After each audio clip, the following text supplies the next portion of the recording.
हर दर्द जी तो वट आहे दवा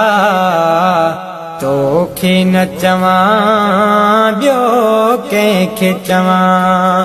कर मूं ते करमो ए रसूल खुदा तोखे न चवां ॿियो कंहिंखे चवां हर दर्द जी तो वट आहे दवा तोखे न चवां ॿियो कंहिंखे चवां